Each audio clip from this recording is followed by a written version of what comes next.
What's going on, folks? My name is JP, and you're listening to the 1265, a podcast 100% focused on the Green Bay Packers. Brought to you by allwisconsinathletics.com. All Wisconsin, all athletics, all the time. I'm joined by my left-hand man, Arrick. Arrick, what is going on? Not too much. Just getting ready for a big game. Getting ready for a big game coming up on Sunday. It's going to be a tough one. This one does kind of scare me a little bit. I will say that. Drew Brees scares you, or that defense? Not just that. No. Drew Brees, but playing inside at night. It's just the small things like that kind of come into Rodgers play a big statistically role. Is a dome quarterback. Yes, he is, so but New Orleans is also statistically a pretty damn good team at home. Yeah, but their record itself doesn't show that they're a good team, period. So I don't know if you listened to McCarthy at all today and yesterday, but he said the boss. Oh. Yesterday he said statistics are for losers. Exactly. And I could not agree with that. Well, they are, but I could not disagree with that. Sorry. I don't know. I look at it like this. The Saints are not a good team this year. You see, Drew Brees doesn't look like the same quarterback. Yeah. I don't know if it's the offensive line or because Jimmy Graham's coming back from an injury finally. He's limited in play, and I don't know if that has something to do with it, but it seems like Drew Brees is not the same quarterback as he was, to even last year. But as we've seen over the years, he's going to get right back on track. Always seems to happen to the Packers. Well, we'll see, but we're going to get to that in a little bit here with the Saints. But for now, we're going to talk to you a little bit about Carolina. That game last week, that was a fun one to watch. First quarter was amazing. Second quarter was even better. Third quarter was good. Fourth quarter, I was ready to go to sleep. But we're going to talk, let's talk a little bit about Carolina Green Bay. So yeah, we got New Orleans coming up. We just played their division rival Carolina Panthers. What did you think of that game? I didn't think it was going to end up like that. I really did not. I said after the game that this team is for real. I think this Packers team is for real, and I think we definitely, like I said, I didn't see that happening. No, and due to some technical difficulties, our podcast didn't get posted last week, but that happens sometimes. But with the Panthers, and last week I predicted Carolina was going to win. Yeah. I thought Cam Newton was going to run all over us, because that's what he's been doing, and the week before that, he had 140 yards rushing. Last time he played us, he had 400 yards passing. Yep. Why wouldn't I think that? Well, because it's 2014, and our defense has stepped up. That defense is bringing shit home. Tied for the league in takeaways. That's amazing. That is amazing. I think second in the NFL in interceptions. Yeah. Well, are we still tied with New York? Casey Hayward's interception tied New York. Yeah, that's right. So we might still be tied, actually. Yep. Yeah, that's right. But the Packers have done some major damage on defense, and they've bailed out the offense. Yeah, and here's the thing I heard today that the Packers are doing for the first time. As Dom Capers, he's taking suggestions from the key guys on defense. And that's what he should be doing, exactly, because they're the guys that are on the field. They're going to know what's going to work. Yep. Clay Matthews is out there. He's like, hey, man, coach, this isn't working. They're double teaming me. We got to do this. We got to do this. Yeah. And that's how you make mid-game adjustments. Dom Capers sitting up in that booth isn't going to make them. He's not going to watch one guy and be like, oh, well, they are doubling Clay. He's watching the broad spectrum. Yeah. So if you got a guy at the stature of Hawk Matthews, giving you suggestions, why not? Here's just a thought here. How big or how awesome or surprising, whatever word you want to use, has HaHa Clinton Dix been? And you and I... It goes back to our comments we made back in June and July. We were saying he's got to be a gamer because he sucks in practice. And he did suck. We can't deny that. Yeah, but so did the old number 21. But let's go over Carolina a little bit here. We talked about the defense. The first quarter was the offense. You had Rodgers, a little bit of Lacey, Rodgers. Oh, and he spread the ball out. Number 87, he's not too bad either. No, and I posted something the other night. I said, when you talk about a wide receiver like Calvin Johnson being the best in the NFL, you have to talk about Jordy Nelson. You have to talk about Antonio Brown. But more so, I think you have to talk about Jordy Nelson because he's for the past like 3-4 years, he's been that dude. I mean, I'm still surprised that he's fighting for his first Pro Bowl. Yeah. How the hell? I just want to add on that. Don't talk about him. Yeah, that too. He could fly under the radar. Yeah, but I prefer that. Give the man respect. I mean, even against Carolina last week, you still saw him getting one-on-one matchups where he's burning dudes hard. That's all right. Oh, yeah, as a Packer fan, I love it. But even if they do double cover, then you got Cobb. Then you got Devontae. It's a damn good problem to have right now in Green Bay. But you saw Lacey turning on a little bit. What are your thoughts on Lacey this year? As a whole, we're at week 8 right now. What are your thoughts of Lacey halfway through the year? He has under 400 yards. What does he have? 3 touchdowns. Mm-hmm. And we can't keep using the excuse of offensive line because they've been playing a hell of a lot better than they have been playing in weeks 1 and 2. And Corey Linsley, rookie Corey of the year vote. He's been playing pretty good. I don't know. That's just another one that...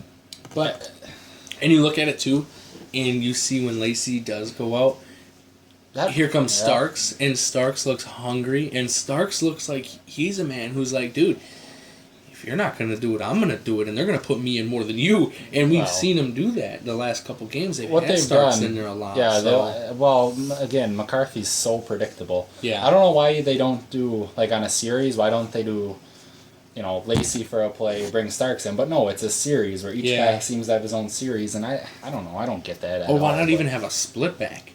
Yeah. Did you notice, by the way, during the Carolina game, Green Bay ran the read option with Dorsey, with Cobb. Yeah. With Randall Cobb. And Dorsey, congrats on his first catch. That was awesome. Yeah. Rodgers got everybody in 9 the mix. different receivers. Yeah, and we saw our guy Richard Rodgers get a little bit of play time. In front of his dad. In front of his dad, the athletic, or what is he? Special teams coach.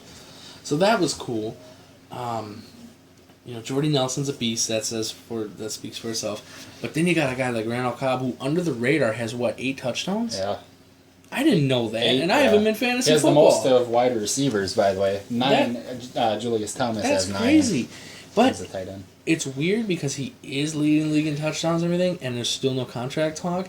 Still sticking by my guns, but there's 8 more weeks. We'll see. Now that you mention that, the thing that I thought about today was, why don't you give McCarthy his contract to do what he's done? Yeah, I just think it's time. Why? I think they're going to wait till the end of the year. I think his contract, the money itself, is going to revolve around whether he makes the playoff, whether he makes the NFC Championship. I agree, get it done, but I think there's a little bit of politics involved in the money structuring. I think they're waiting to see how far he can go. McCarthy loves it here. I could not. I don't know. I don't know that I could see McCarthy coaching somewhere else next year. He just seems like that kind of guy who wants to be here. He's a Green Bay Packer. Yeah, he is a great coach. I really like Mike McCarthy. His challenges kind of suck sometimes, but let's talk a little bit more about. So we talked about Eddie Lacy, Jordy Nelson, Randall Cobb, Devontae freaking Adams. Is this guy going to be a superstar? Or yes, what? And I don't know. I said it back in August. I don't care who you're playing in college. What do you have, 23 touchdowns in 1 year? I don't care who you're playing. Yeah. To score 23 touchdowns in one season, just think about that. That's just insane. And the guy's got great size, about 6'3", and I think he's listed at 6'2". I think he's about 6'3", though, actually. He's got some size, and that's kind of the receiver that we've never really had. But not only the size though, but with that play against the Dolphins when he was the only one that was aware, his awareness for the game is very good. And now it was said he wasn't aware, so they're kind of, I don't know. Either way, for him to be aware at that point in time, even after the play call, was really cool. You got a guy who's always on his toes like that, and he's made every rep count. Week 1 and 2, he kind of dropped a couple. You've seen Rodgers yell at him and that's what you have to do. But that worked. Yeah, it worked. Rodgers is the leader, and that's what he's gonna do. He's not Jay Cutler and Brandon Marshall fighting in the locker room. What a mess that is. It's a good mess. Yeah, I don't mind it. I like it. I think, but the thing is, with Devontae Adams, I think Jared Boykin's as good as gone. Yeah. Let's look at it. 100%. Janice, who, he hasn't done a heck of a lot this year, if anything, but he's got potential. He's got size. He's got speed. Two of those, that combination as a wide receiver, size and speed, I'll take it every single day. You gotta have hands, like Jordy. Well, I'm Because sure. size and speed is all Oakland drafted for a while. Look at their receiver, Darius Hayward Bay's gone. And then again, you got the guy that I'm really high on, Jared Abbrederis. Yeah. He's got speed. He's got return ability. Yeah, your brother's got a hell of a future in the NFL. But you got the wideouts like that. I think Jared Boykin is expendable. Let him go. I mean, I But like that Jared Boykin. if you're gonna let go of Boykin, I want him to sign Cobb then. Well, yeah. Because I like the trio of Cobb, Nelson, and Adams. And I read, I don't know who tweeted it the other day, but it was an excellent point that Ted Thompson's not going to let a 24-year-old receiver, Randall Cobb, his draft pick, high draft pick, just 24 years old. Look what he's done. He's not going to let him get away. I hope not. And I hope I'm wrong. No, me too. We both said we don't think he's back. Yeah, we both get a lot of flack for it too. Yeah. But let's move on a little bit though. We talked about the wideout position, the running backs. I mean, tight ends. It's kind of a boring position for Green Bay. Really, they're getting involved, but they're really not doing a whole lot. Even though Randall Corliss had the game winner in Miami, but let's go to the defense. Because the defense is what's been carrying our season since Minnesota, I would like to say. It doesn't hurt when you add Julius Peppers, though. Let's just make that clear. And you notice when Peppers is on the ground, the quarterback's on the ground, okay? Julius Peppers has been huge, and that could be an understatement.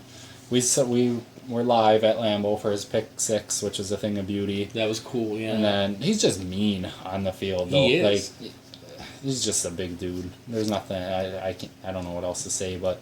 You have Peppers coming off one side, Clay at one side. Both of them are always getting in. What do you do? Peppers had his. Such a killer Clay combo. has his. Clay got called for a stupid penalty, but we didn't know what he said. He might have said something. The ref was right there. But I am Stupid impressed. Penalty. Even that without Luke Kuechly penalty, still. that Luke Kuechly penalty man. was the worst ejection in NFL history. Anyway. But going back to Green Bay's defense here, I want to touch base on the secondary real quick. Morgan Burnett has stepped up like nobody I've ever seen. Yeah, and that's... He's my Packer comeback player of the year right now. I'm to be dead honest. I'm surprised. I know we haven't hit injuries yet, but he was out of practice today with, I guess he strained his calf Sunday. I don't. And you know what? him I'm leaving. comfortable with that because of how Clinton Dix and Micah Hyde have played. And It's Sean Richardson. Yeah. They had Sean Richardson in. Sean good part Richardson of the had a great on game Sunday. too. So it's like, you look at Sam Shields going on and Devon House and Casey Hayward step up. Tremont played injured. Tremont had a good game. The defense is finally deep. It's finally at a position where like one guy goes down and it's not like your season's screwed. Next man up. And it's been like that in Green Bay, but it used to be with the offense. Now the defense can finally do it, which we haven't seen in like 4 years. Anytime you have a number 12 behind center, your offense isn't going. They're not gonna falter. I should say. No. Your offense is always gonna move, and you're always gonna have good offense when you got Rodgers with his 18 touchdowns, 1 pick. 18 touchdowns, 1 pick, and let's remember the 1 pick was off of Jordy Nelson's hands that he'll tell you he should have had. So Rodgers should really have 18 touchdowns. Could you imagine if Rodgers still hasn't thrown a pick? Like then ESPN would talk about him, but technically he hasn't. That company. But about the defense, let's go back to them again. We keep talking about the offense, but why wouldn't you? Aaron Rodgers is amazing. I can't stop that Packers offense. The defense. The question I have now is the last couple of weeks, against the Vikings, you saw Lattimore get the start. Brad Jones on special teams. This week you saw, who was it? Barrington got the start. Yeah, Barrington. He got the start, and they switched him and Lattimore a little bit. What in the hell is going on with that second linebacker position? Because they're all healthy. As far as I know, they're all good to go. Are they just rotating to see who they can... Who's going to have the sure hot hand? That's all I can think of. It makes sense because when you're unsure of guys in that position, what else are you going to do but rotate them, see what you got? That's true. So once we get to May's draft, I would sure hope we pick an inside linebacker with. See, that's what I'm thinking. I'm thinking they're biding time, really. But I like Lattimore though. I think Lattimore's a good linebacker. He's not Brad Jones. He's a step above Brad Jones. I'd say he's like a Desmond Bishop-ish linebacker. I think he could put me out there and I would do a little bit better than Brad Jones. I don't know. I'd love to see you try to tackle Calvin Johnson, okay? I would love to see that. Or have a guy like, Frank Gore running up the middle. Come on, man. We sit and do podcasts. That's why we're not out on the field. Yeah. I can hope. You can hope, but we'll see tonight in volleyball how athletic we can be, I guess. Okay, so the linebacker position. How about the D line? The D line really put some How big pressure is on Latroy Cam. Guyon, Ben? Latroy Guyon is flying high right now. Yes. Let's say, okay, he is having a hell of a year so far. And then you got Cullen Jenkins getting in there, of course. You got a lot of good players coming up and stepping up right now. Did you just say Colin Jenkins? I meant Mike Daniels. I said Cullen Jenkins. I wish we had Cullen Jenkins. Yeah, you got Mike Daniels. Josh Boyd's another guy. Who's been completely under the radar. Luther Robinson, number 97 guy out of Miami. Probably half the people listening don't even know who he is right now. So I said Cullen Jenkins because today on a certain sports radio station I heard something about how he got hurt, and they were like, he still plays in the league. And Cullen Jenkins, defensive line. I think I know which station. Wishful thinking. Yeah, it's the Those guys are idiots. But that's why we do what we do. So maybe we can be in that position one day and, we'll be idiots too. So I've been called worse. By a certain man named Aaron Panko.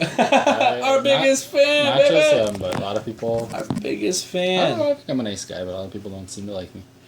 All right, well, thankfully the Packers came out of that game a little unscathed, but some things have come up in practice. So let's talk a little bit about the injuries. So there are a few injuries from both sides of the team. Not a lot happened during the games, but apparently some people aren't practicing. Let's go to MD Upton on the injury report. Yeah, the Saints are relatively healthy, other than, Jimmy Graham's had that injury that he's just, I don't know what his deal is, but anyway, for the Saints, they've had... It's not Ebola, I promise. The two of their top running backs, Pierre Thomas was out with a shoulder injury, and then Kyrie Robinson out with a forearm. But they still do have Mark Ingram, right? Yep. So you got a kind of a three-headed monster there. It'll be cool to see Ingram and Lacey meet up. Yeah. In Alabama. Alabama backs. And then the other two guys who were limited for the Saints were, as we mentioned, Jimmy Graham. Man, what if he does not play? How huge would that be? And then the Packers blow him out.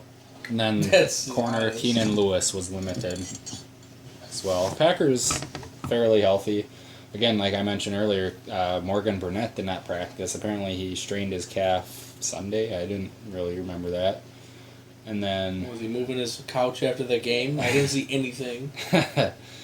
And then you had, as we know, Sam Shields did not practice. Yeah, what's the story on him? I saw something about Mike McCarthy said if he can play, he'll play. Well, take that for what it's worth. And then Dayton Jones did not practice again. Who cares at this point? He hasn't done anything this year, and that's disappointing to me. Yeah. Because I had dudes back all year. I'm like, no, this is the year Dayton breaks out. This is the year. But, speaking of breaking out, let me bring this up real quick that we forgot to mention with Carolina. This year, another guy who's coming back a little bit is Nick Perry. Yeah. He's been having a couple good stops. He's been he's been getting into the quarterback. Nick Perry's come out of nowhere. Good to Him see. and Mike Neal.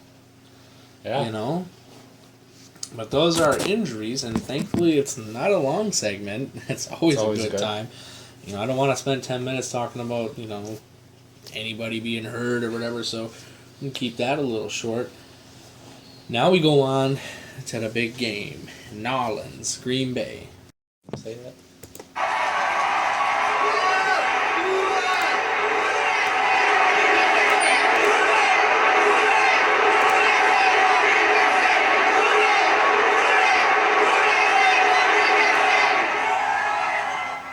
Green Bay. That's who's going to beat them Saints. I think so.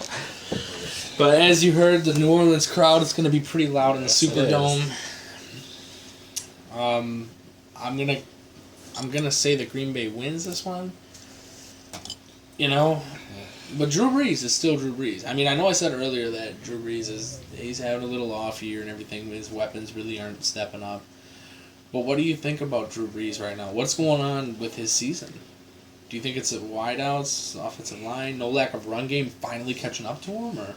Yeah, that's probably the lack of run game isn't really helping them. So, but they haven't had that for like 8 years. They have not had a run game, pop a top. Yeah, and I don't know.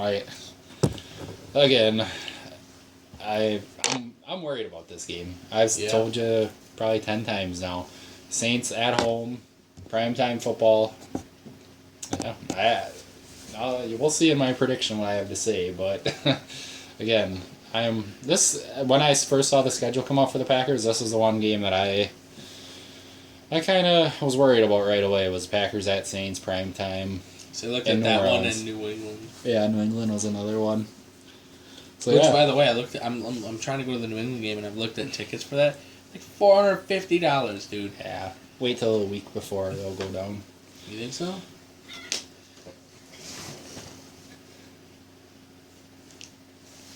Just edit that part out. We're gonna restart in 1, 2, 3.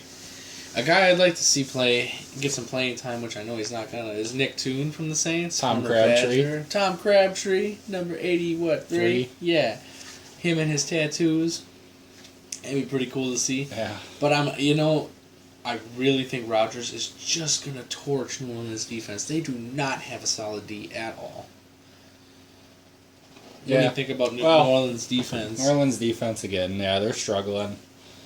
Rodgers probably will pick them apart a little bit, but then we go back, we reverse it. I think Drew Brees, his receivers at home, prime time, I think he has his way against our defense. I know our defense has stepped up as of late, but it's Drew Brees. It is Drew Brees. He's one of my favorite players in the league. That's for dang sure. If I had to pick, and statistics will prove my point here, if I had to pick one team who, at home and on the road, a completely different team, it's the Saints, by far. The Saints? You can't really say. It's just unless there's a power outage. That's just how it works. By the way, APR followers, Twitter followers, the keyword is blackouts. But anyway... You think you still have to worry about a guy like Marcus Colston and all them guys, yeah? Kenny Stills will be a guy to watch. I really like Kenny Stills. He's like their Randall Cobb, basically. kinda, But the Saints defense, going back to that, I just don't see it, man. I don't see it. But like you said, they're going to be fired up at kickoff. But you know what I mean? Like that's the thing. That's what makes it fun, though. You could be as fired up as you want. Rodgers is a fireman. Like he's going to spray the hose down. Mm-hmm. He's going to wash that fire out. And then the stadium's going to be quiet. So that's all we need to do. But this is going to be one of those games where we're sitting on the edge of our seats the entire game. In Miami? You think so? Yeah. It's just look at the stage. New Orleans, Sunday night. It's just, what else more can you ask for? It's going to be great. It's going to be awesome. Sure. Rodgers, Brees. Can't wait. Rodgers, Brees is going to be fun. Yep. Who do you think has more yards? Brees. What? I'm going with Drew Brees. As good as our defense has been... They've been letting Brees get rocked. And let me back my point up here. Drew Brees is the yards guy, I guess, if you want to give him a nickname. He'll throw for 400 yards every single game. 400 yards, 1 TD Brees. I think Rodgers gets the upper hand here. I really do. There's nobody on that team right now that scares me on that defense at all. Except for, on the whole team, Drew Brees. Yeah. Well, that's about it. Kenny Stills is the guy that I think is just going to... He's going to be good in this league. He's going to be good, but I don't think right now. Mark Ingram's kind of like the power back who I could see, punching it down Lattimore's throat. He's not going to do damage. Though. Mark Ingram has had 4 years to do damage in the NFL. He sucks. Okay, but we've seen how many times when the Packers... This is where the Packers struggle. When they're playing, I shouldn't say a team that they should beat, but when they're playing against maybe not the best players like a Mark Ingram or a Saints defense, this is where they seem to struggle. And they make them look good. History has shown. I'm just saying. I'm going with this Packers defense being so red hot right now. I don't think they let up. And if they keep Brees going and you go into the bye week flying high like that, and then you got Chicago on Sunday night, you are in a perfect spot to make a deep run and keep winning games. I did not think they were going to... Chicago's not a Sunday night game. It's not Monday night? Noon. Is it noon? Yeah. I got tickets to that game. It's November 9th, isn't it? Yeah. The one where Favre's supposed to be at, but now with Bart Starr ailing. Well, whatever. I've been schooled. I actually have a ticket to that game, too. So I was hoping Favre would be there. Yeah, but either way, if you beat the Saints, you go into a bye week, and then you got Chicago, how more fired up can you be at that point? Then the rest, I think, if the I'm going to say, it might be early to say this, but don't say it. If the Packers win this game, and you head into the bye week at 6-2. I'll say what I think you're going to say, though. Don't jump the gun. Well, You know what happens when you jump the gun? The bullet gets shot, and then boom, it's off in no man's land. if they do win this game and are at the bye week at 6-2, it's let's just say the future looks very, very bright here in Green Bay. Yeah, well, we 2011 we went 11 or we went what 15-1. Well, I mean, come on, that happens. Yeah, well, I just think. Should I get to my prediction here For this game? for this game? Yeah, go ahead. I think the Saints win this game. It's just what I'm feeling right now. Okay. I think Rodgers does have a good game. It'll be close. It's just one of those games that I'm just worried about. In every aspect of it. I picked Carolina last week. I picked against Green Bay, uncharacteristic of me. Yeah. But after last week, I feel so comfortable picking Green Bay. I feel so comfortable. Yeah, This is not the team that played the Lions. This is not the team that played the Seahawks. This is a team that's red hot. The defense is going. The offense is going. Special teams still sucks. But I think we got this one. My thing is the stage that it's on is Sunday night, New Orleans. That place is going to be so rocking. I mean, it very well could, but like I said, Rodgers can put that out with a couple TDs to Jordy. Yeah, that's what I would like to see. So what are you going final score here? I'm going to say, my final score is I'm going to say Saints 28, Packers 23. 28-23 is my final score.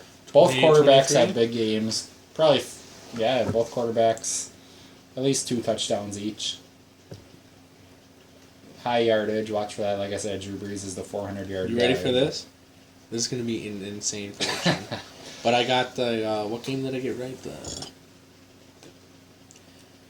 I got the Minnesota game right, 42-10. Yep. I'm going to go Green Bay, and I'm going to go, I'm going to go 35-17. Oh. I think it's one of them, man. I think Green Bay is just on fire right now. And when, the past couple years this has not happened. When the offense and defense clicks with multiple games in a row, like 2010, they don't let up. And it's a team that's just feeling good right now. So I'm going Green Bay. I'm going. Okay, here, another prediction then. Who do you think is the Packers' leading receiver in this game? Nelson. Again, I'm going to go Nelson as well. Like you said earlier, teams still have yet to figure it out. You think Lacey gets over? You think Lacey gets over 100 and a touchdown? No. Come on, man, help my fantasy team out. Something's going on with Eddie Lacy. Like I know I sound really negative it's today. It's a sophomore slump. I sound really negative. Yeah, you today. act like we haven't won 4 in a row, dude. Yeah, I don't know. This game just scares me. I'm just. Is it because it's so close to Halloween? You're just getting scared. You're getting the heebie-jeebies. That has nothing to do with it. Yeah, you want to go to haunted house then Friday? Or you're too scared? I don't know. We'll see. But we'll see. And then just the stage. I know I've said that like 5 times, but again, to be the best, you've got to beat the best. And I'm not saying New Orleans is the best. I'm just definitely far from the best. That stage, Sunday night, prime time, under the lights, everyone watching. Packers just haven't. That's not been their thing. So you think the Packers do better at noon when like half the country's watching, instead of the whole attention on Green Bay? I'm sure that isn't. Dude, you know what I hate about night games though? Is that you spend noon. Oh yeah. You watch the noon games, you relax. Okay. 3 o'clock comes around, you're getting a little antsy. 6 o'clock comes around, you're like, oh shit, but here we go. The thing. This Sunday there's a game at 8:30 a.m. Did you know that? The one in London is at really 8:30 in the morning. I cannot wait to get up that early to watch football. Lions is and it Falcons too early? Is at 8:30 a.m. Is it too early to pop a beer at 8:30? Yes. No. No. It's not too early. You gotta pace yourself really though if you're trying to get to the night game and through that. And then if you gotta work on Monday, it's gonna be a rough one. It'll be a good Sunday though. It'll be. And my thing, I'm an old man. It's tough for me to stay up until 9:30 p.m. these days. So you are an old man. I don't know what I'm gonna. Well, I'll be obviously pretty hyped, but I don't know. Folks, you heard our picks. You heard the Carolina recap. You know what's going on with the injuries, and you know that we Green Bay that. Green Bay that gonna beat them Saints that whatever the hell they I said. hope so. Anyway, you can follow all our random bullshit. You can follow us on Twitter at Arrick Upton, Arrick Upton, no relation to Kate, as much as he wishes. We don't know that. We know. Follow myself. I don't really talk anything but a bunch of shit, but you can find me at Mr. Paradise 24. And our sponsor, All Wisconsin Athletics. Something big coming from that site. Keep your eyes on it. You can follow them at AllWiscoATH as an athlete. You can follow us on Facebook at Arrick's Packer Report. And it's again Arrick with an Arrick. I know. I'd never seen Arrick spelled like that either. But it is what it is. And this is my left-hand man. You got Mr. JP here. And we hope that you guys have a great weekend. Go Pack Go. Go Pack Go. Hit up some haunted houses. And don't forget to wake up early, Happy I guess, Halloween. at 8:25. No, we'll have a podcast before Halloween. Yeah, but I mean, happy Halloween anyway. Some people are having parties this weekend. We're not cool They're enough. not all old men. They're not. We can't. Yeah, I told you we can go to a haunted house. Friday, we're going to the Splatter House down there. But that's besides the point. You guys have a great weekend. Enjoy the early game on Sunday. I want to know how many beers you can drink from 8:30 until the night game ends. Let me know. Hit me up. Other than that, peace out.